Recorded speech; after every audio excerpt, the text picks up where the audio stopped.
Machine की कहानी। एक गांव में लाखा नाम का एक आदमी रहता था। वो एक मैकेनिक था, लेकिन वो चोरी भी किया करता था, इसीलिए उसे कोई काम पर नहीं रखता था। उसके पास कुछ बकरियां थी। वो रोज दोपहर में बकरियों को चराने एक जंगल में जाता था।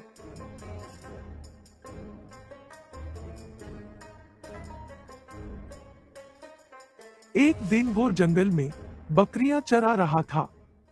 तभी उसे एक मरा हुआ बाघ दिखाई दिया।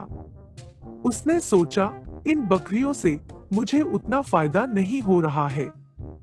मैं इस बाघ के चमड़े से कुछ काम की चीज बना सकता हूँ। वो बाघ का चमड़ा लेकर अपने घर चला आया और बड़ी मेहनत से उसने बाघ को एक मशीन में बदल दिया और फिर वो उसमें बैठ गया।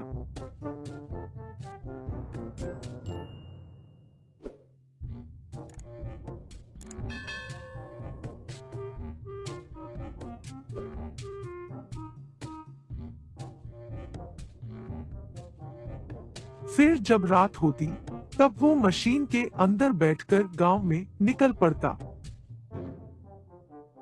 वो जिस भी घर में घुस जाता, वहां के लोग घर छोड़कर भाग जाते। उसके बाद वो अंदर घुसकर उनका सामान चोरी कर लेता था।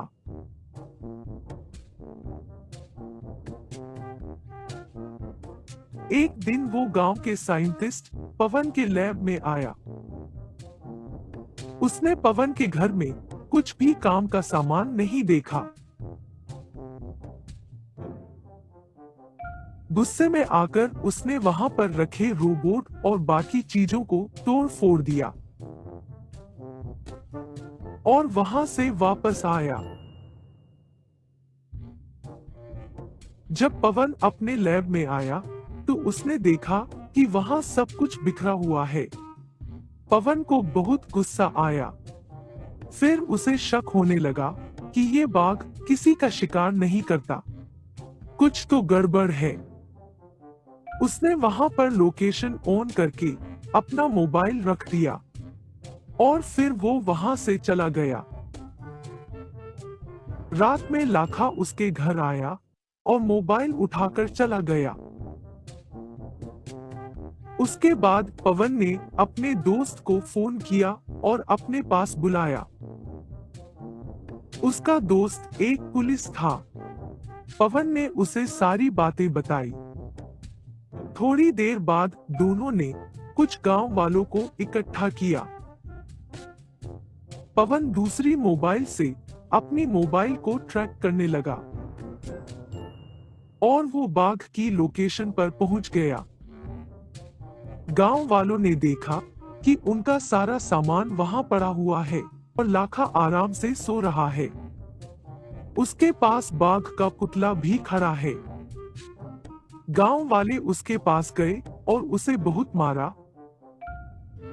उसके बाद पुलिस ने उसे गिरफ्तार कर लिया और जेल में डाल दिया। इस तरह पवन ने अपनी बुद्धि का इस्तेमाल करके गांव वालों को मुसीबत से छुटकारा दिलाया।